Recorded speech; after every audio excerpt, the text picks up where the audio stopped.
en fait, un truc avec l'Indonésie, c'est que j'ai l'impression que tu peux jamais t'en lasser. C'est tellement grand et tout est tellement beau. Enfin.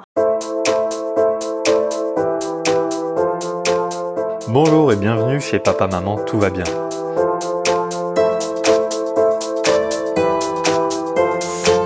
Si je vous parle d'îles en Indonésie, vous pensez peut-être à des petites destinations mignonnes dans un petit pays mignon où l'on fait le tour en 2 semaines.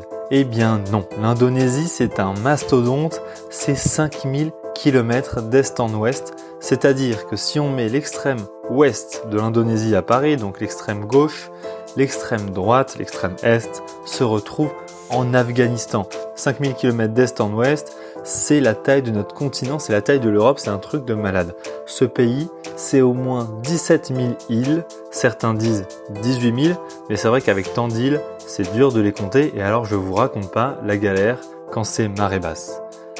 Après l'Inde, la Chine et les États-Unis, peu de personnes le savent, mais on trouve l'Indonésie dans la liste des pays les plus peuplés du monde avec plus de 270 millions d'habitants. En termes de taille aussi, l'Indonésie, c'est comme le Soudan à peu près, c'est 4 fois la taille de la France. Alors sur 17 000 îles, c'est difficile de trouver quelqu'un qui parle français et qui vit là-bas, qui peut nous raconter sa vie là-bas. Il faut finalement aller aux Moluques du Nord, sur une exploitation minière, pour rencontrer Alix qui travaille en volontariat international en entreprise. Alors attention, on ne parle pas d'un volontariat dans un bureau, le volontariat de Alix a lieu dans une forêt, dans son hamac. L'histoire qui va suivre, je vous préviens, est vraiment dingue et je vais laisser la parole à Alix. Bonjour, donc je suis Alix, j'ai 25 ans. Je suis partie en Indonésie depuis maintenant 7 mois, donc je suis partie en janvier.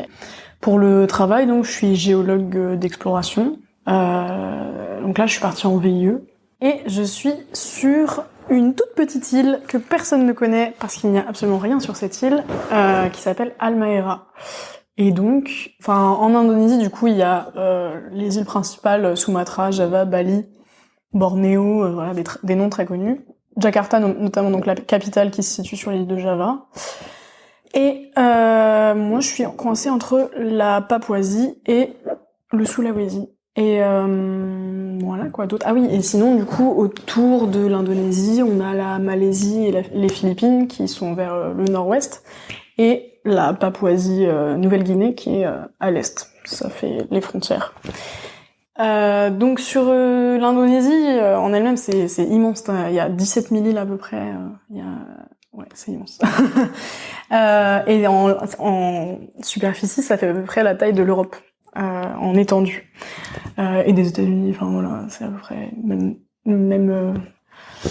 Donc moi sur mon île, mon île en vrai, elle est hyper pas connue, mais en vrai, elle est assez grande. Enfin, elle fait à peu près, je dirais, un quart de la France. Elle s'appelle Halmahera. Elle est dans les Moluques du Nord.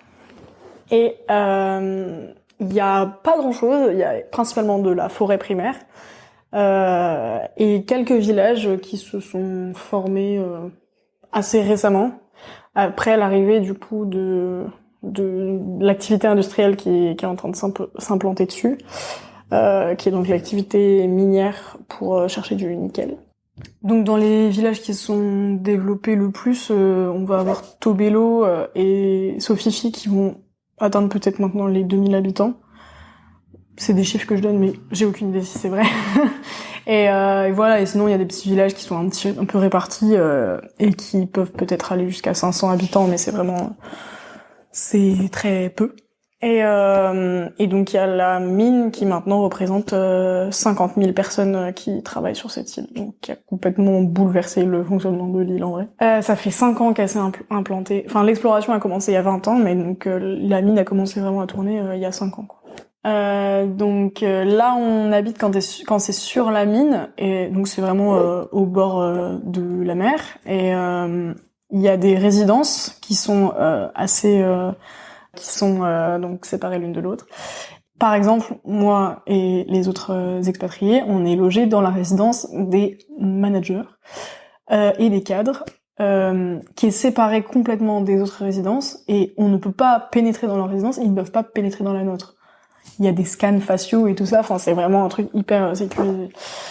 Parce qu'il faudrait pas que les gens normaux viennent déranger les cadres. Et tu peux pas non plus... Enfin, il y a un village qui est à peu près 1 heure de route, où il y a quelques... Il y a pas de bar parce que c'est un pays qui est 90% musulman, et donc l'alcool est principalement interdit.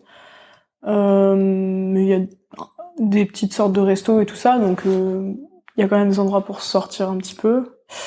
Mais il faut absolument, il faut trouver une voiture et tout ça, et tout le monde n'a pas forcément accès aux voitures parce qu'il y a des grades et tout ça qui font que tu peux ou non utiliser les voitures. Et donc ouais, la vie sociale est un peu compliquée sur place. Et la résidence des cadres, c'est horrible. En fait, c'est selon moi. Après, les autres ne vivent pas de la même manière. En gros, dans la cité des cadres, c'est donc principalement les gens haut placés qui y vivent. Donc il y a tout qui est VIP, c'est une cantine VIP, c'est des locaux qui sont plus grands, plus machin.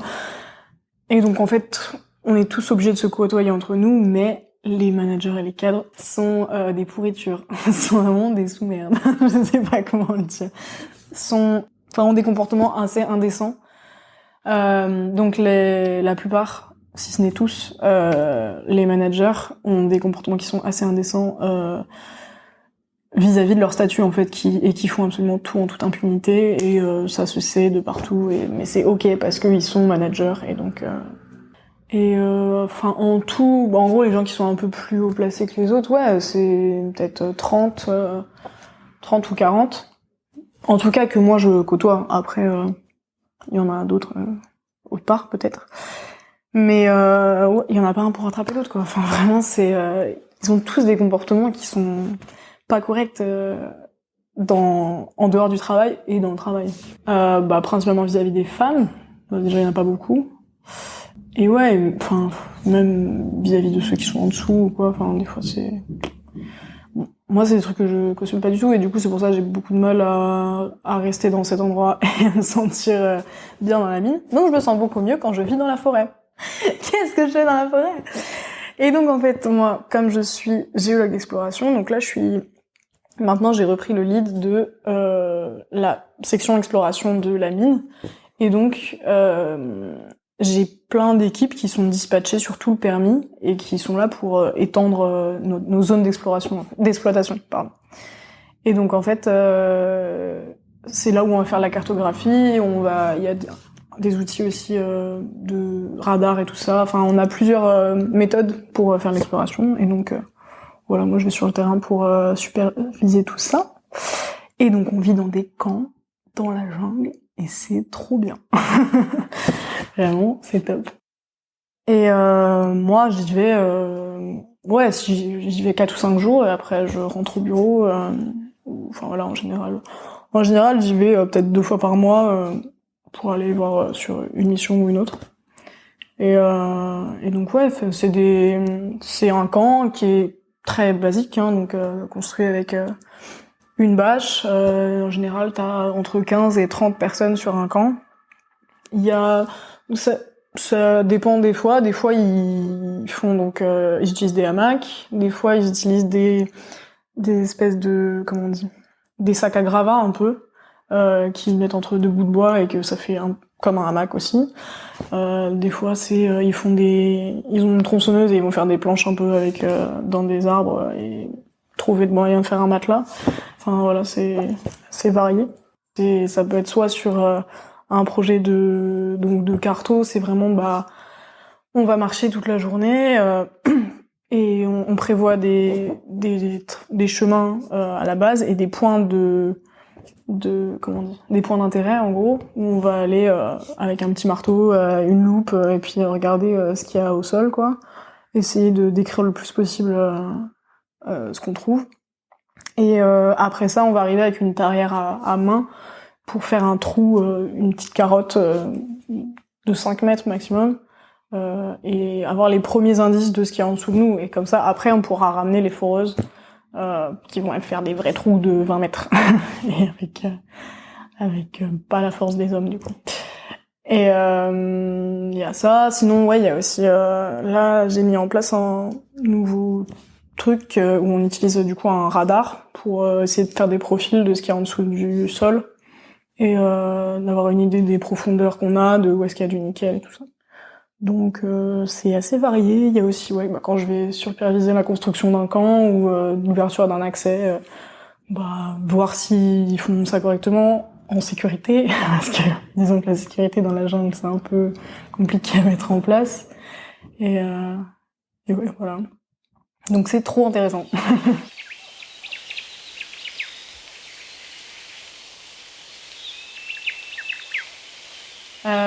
Mais du coup, oui, sur un camp, donc on a un petit groupe. Il y a une super ambiance. En général, on rentre le soir, on est KO.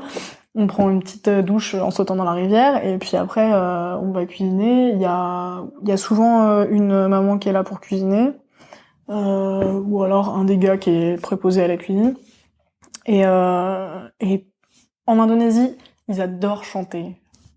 Une passion pour le chant, vraiment, et donc ils savent tous jouer de la guitare déjà, et donc il y a tout le temps une guitare sur le camp, et vraiment ils chantent tout le temps, et donc ça c'est trop cool. Vraiment j'adore.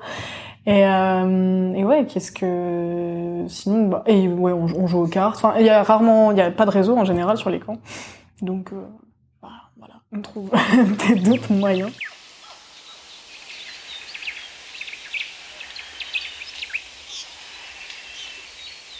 Moi, j'étais surprise parce que, au final, il n'y a pas tant d'animaux que ça dans cette forêt-là, parce que, du coup, le sol est latéritique parce qu'il faut produire du nickel, et en fait, il est pas bon, il est pas fertile, il est pas bien pour... La jungle, c'est une jungle primaire, mais il n'y a pas d'espèces à protéger ou des trucs comme ça, c'est des trucs qui sont un peu pauvres. Et pareil, pour les animaux, il n'y a pas des gros animaux hyper exotiques et hyper impressionnants. Il y a beaucoup de serpents. J'ai pas mal de petites expériences sympas avec des serpents, mais sinon ça va. Et ouais, sinon il y a des trucs un peu classiques, il y a des cerfs et des sangliers, quoi. Vraiment rien de très exotique par rapport à d'autres pays où j'avais vu plus de trucs un peu plus exotiques. Mais dans le reste de l'Indonésie, il y a évidemment plein d'animaux. Et ça, c'est assez marrant parce que c'est assez spécifique à chaque île. Tu vas avoir des îles avec des rhinos, des îles avec des orang-outans et des éléphants, des îles avec des tigres. Donc ça, c'est cool et c'est hyper varié, c'est vraiment sympa.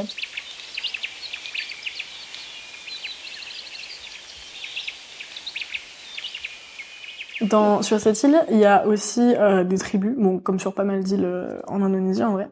Il y a des tribus qui en fait sont pas primaires. On pensait qu'elles étaient primaires, mais en fait, ils étaient civilisés avant.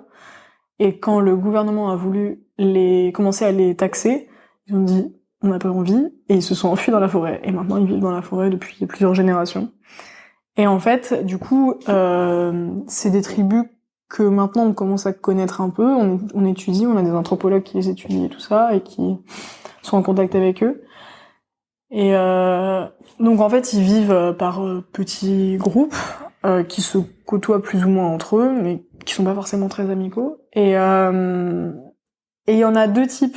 Il y a un type de tribu d'hommes de la tribu qui viennent nous voir et qui sont franchement assez sympas, hyper curieux de ce qu'on fait et tout. On peut pas communiquer trop avec eux parce qu'ils ont pas la même langue, et même ils parlent pas indonésien du tout. Ils parlent une langue, voilà. Et on a un traducteur qui vient d'une tribu à l'époque et qui est parti et qui du coup nous a rejoints. Donc on peut un peu communiquer comme ça, mais c'est très compliqué. Et en fait, ils viennent et ils nous demandent des choses. Et des fois, c'est marrant. Donc la dernière fois, c'était le mois dernier, j'avais une équipe qui était sur un camp qui était vachement isolé, où ils avaient pas trop de moyens de nous contacter et tout, et c'était vraiment ils étaient projetés là au milieu avec l'hélicoptère, et puis c'est tout, quoi. Et en fait, au bout d'un moment, ils m'ont appelé et ils m'ont dit bon là, on a un petit problème. Il y a les gars de la tribu qui sont venus. Nous, on pouvait pas parler avec eux, mais du coup, ils nous ont juste pris des trucs. Donc ils ont pris à manger, des trucs à manger, un petit peu, voilà. Ils ont pris des casseroles, des couteaux et tout. Là, ils étaient en train de dire, on n'a plus rien pour cuisiner, on sait pas quoi faire. Et puis ils ont pris des vêtements aussi. Là, dis donc, qu'est-ce qui s'est passé? Ils dit ouais, ils avaient pas l'air méchants, mais on s'est dit autant pas les froisser. Donc on leur a juste donné. Ok. Et après, du coup, on a mis en place un partenariat, je sais pas comment on dit, mais une relation avec eux et tout. En discutant avec eux, on a mis un accord et on leur donnerait des trucs de temps en temps parce qu'on est quand même un peu sur leur terrain de chasse. Donc on leur donne des trucs de temps en temps, une fois par semaine. Et par exemple, ils demandent spécifiquement des vêtements rouges. Il faut leur donner des vêtements rouges. Et on n'a toujours pas compris pourquoi, et c'est un truc qu'on essaie de comprendre. Mais à la base, ils portent pas de vêtements en plus, donc on sait pas vraiment ce qu'ils font avec. Mais voilà, c'est marrant. On commence à les connaître, c'est un peu la même qui se balade sur plusieurs de nos dépôts. Mais il y a un autre type de l'autre côté de l'île qui sont beaucoup moins amicaux. Et en fait, du coup, mes gars, ils ont très peur d'eux. C'est plus ou moins justifié. Et donc c'est un peu compliqué pour les faire aller dans des endroits qui sont reculés dans ces zones-là, parce que, par exemple, il y a 2 mois après, il y a un gars pas de chez nous, mais un villageois, qui s'est pris une flèche dans le dos, parce qu'il s'est embrouillé avec un des gars de tribu, je sais pas quoi, et du coup il lui a mis une flèche dans le dos, qu'il a pas tué, mais voilà. Et donc l'info a circulé par chez nous et tout, et donc les gars ont un peu peur maintenant, quoi. Mais ouais, c'est étonnant, c'est des problèmes que je m'attendais pas à rencontrer. Ouais. Mais...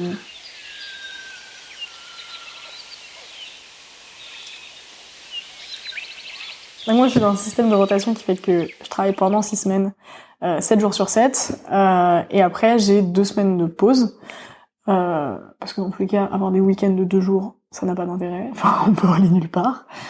Et du coup, pendant les 2 semaines, je bouge sur une autre île en général.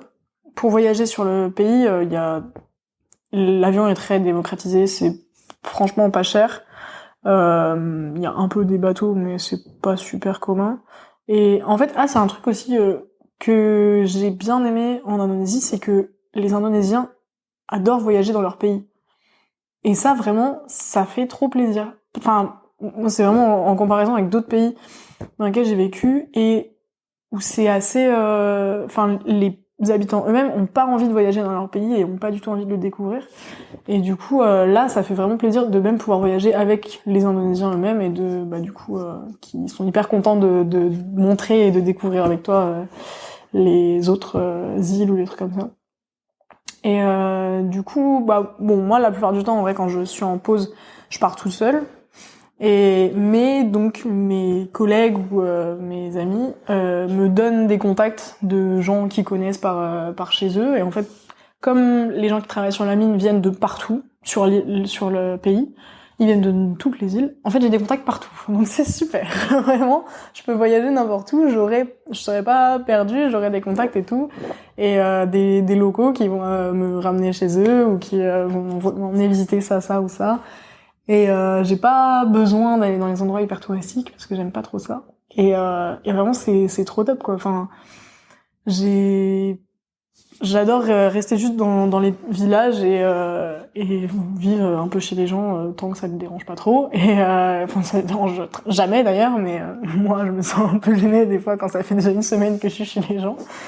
Et même dans les familles, c'est très facile de présenter la famille.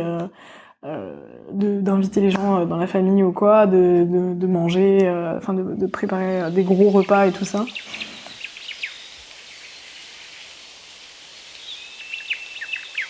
En fait, un truc avec l'Indonésie, c'est que j'ai l'impression que tu peux jamais t'en lasser, c'est tellement grand et tout est tellement beau. Enfin, en fait, j'ai découvert en allant là-bas, je connaissais pas tant, hein. Avant d'accepter ce job, moi je vais en Indonésie, j'ai dit ok. Mais après coup, j'ai regardé, j'ai dit mais en fait, tout ça, c'est là-bas. Tous les noms dont j'avais déjà entendu parler, Bornéo, Java, machin, c'est tout l'Indonésie, ça. Et en fait, tout est beau. Enfin, Raja Ampat, la Papouasie, tout est incroyable. Et donc, principalement pour la plongée. Moi, j'adore la plongée. Je crois que c'est le plus beau pays du monde pour la plongée.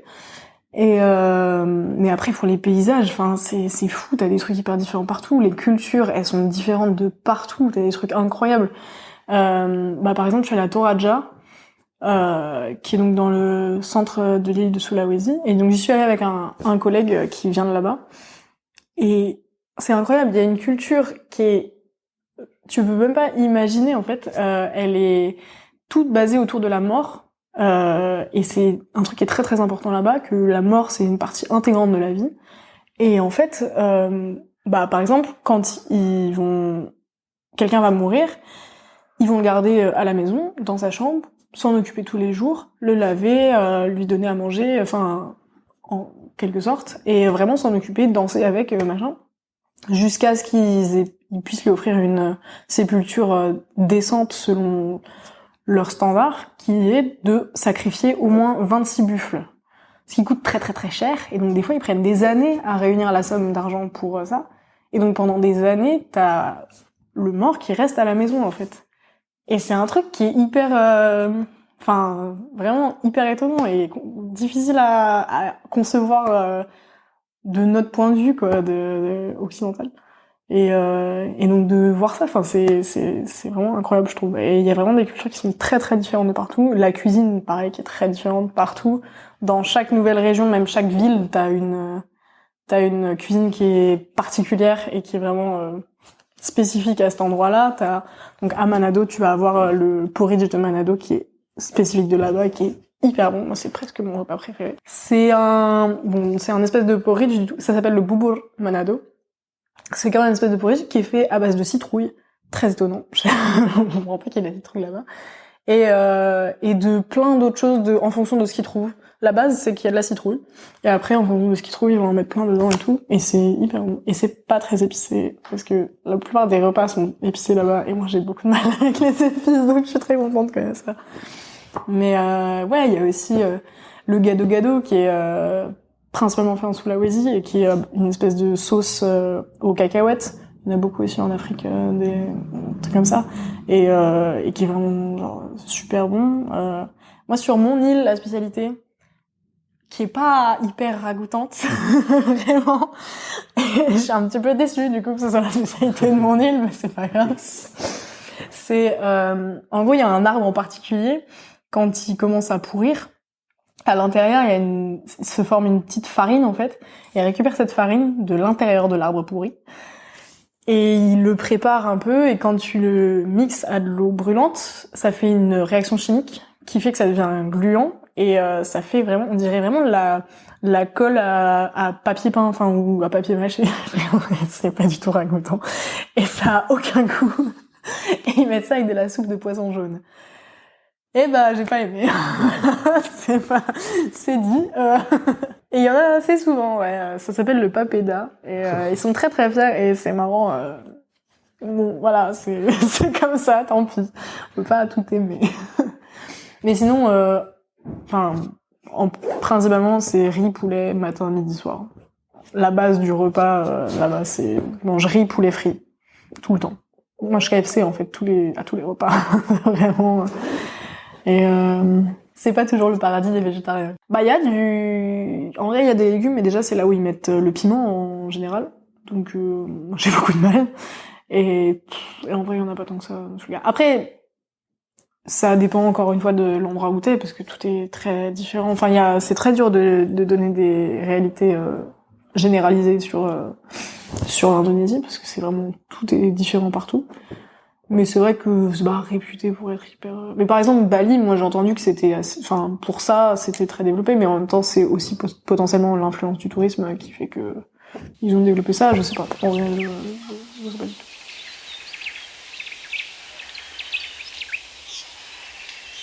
Par rapport au rapport à la mort qu'il y a à Toraja, mais ça c'est spécifique vraiment à cette région-là.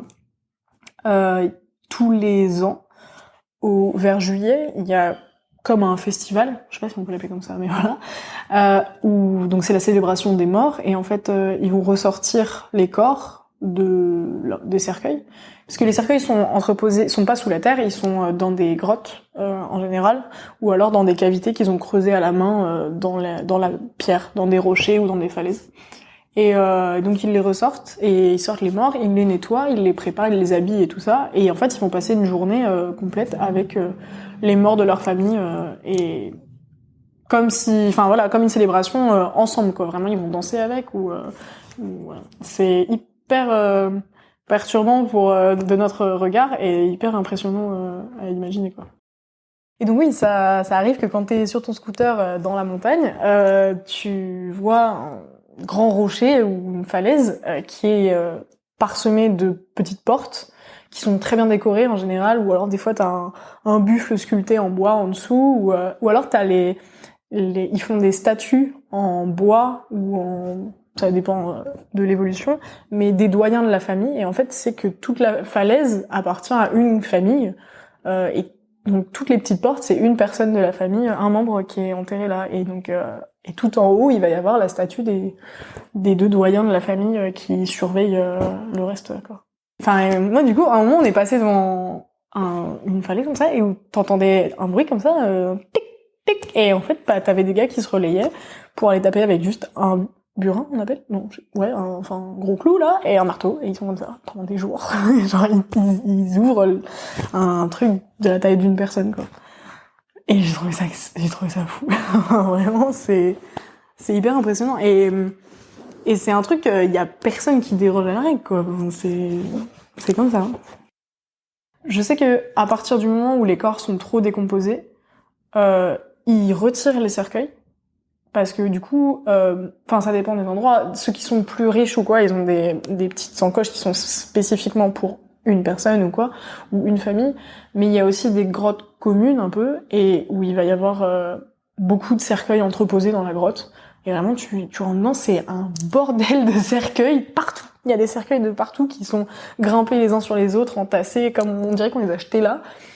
Et en fait, au fur et à mesure, ils récupèrent ceux qui sont trop décomposés, ils les retirent, ils récupèrent que le crâne et ils le posent. Et t'as des étagères de crânes dans la grotte, du coup. Ceux qui sont trop anciens, ils sont posés là et on les retire pour faire de la place pour les nouveaux.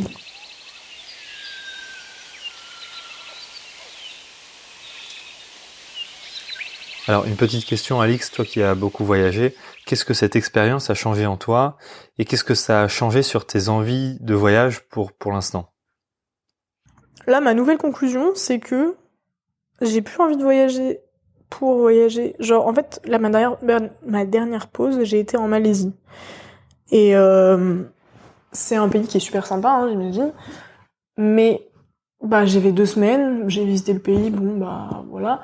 Et en fait, ça m'a déçue parce que le pays est super cool, mais en fait, je me suis rendu compte que je connais pas tant la culture. Et du coup, c'était superficiel comme manière de le voir. Et du coup, je me suis dit, en fait, je crois que je veux juste rester en Indonésie maintenant. Et ça va me suffire. Genre, c'est tellement immense, tellement... Mais la culture est quand même toute liée un peu partout. Enfin, je veux dire, il y a toujours des liens que je retrouve, des codes que je retrouve, que maintenant je peux comprendre mieux, que en plus, du coup, je parle la langue maintenant et tout. Et du coup, je me sens beaucoup plus dans mon élément et apte à découvrir en profondeur une région ou un truc comme ça. Et du coup, je trouve que le pays se suffit à lui-même. Genre, j'ai plus besoin d'aller autre part. Terima kasih, Alix. Bon, vous l'avez vu, ce format était un petit peu nouveau. En fait, j'ai essayé de laisser Alix parler, de dire ce qu'elle avait à dire sans poser de questions, sans poser mes questions classiques. Dites-moi par message ou en commentaire si vous préférez ce format-là ou si vous préférez l'autre format où il y a plus un dialogue et où je pose des questions classiques, c'est-à-dire comment on se sent quand on arrive, qu'est-ce qu'on mange, qu'est-ce qu'on boit, où la conversation est un peu plus guidée et où on entend ma jolie voix. Merci beaucoup d'avoir écouté cet épisode. Merci à toutes les personnes qui écoutent depuis le début et qui m'ont fait des retours constructifs. Si vous en avez sur cet épisode, n'hésitez pas à me les faire. Et on se retrouve, je pense, dans 2 semaines pour le début d'un tour du monde d'une digital nomade. À bientôt et bonne journée. Et n'oubliez pas, quand on voyage, papa, maman, tout va bien.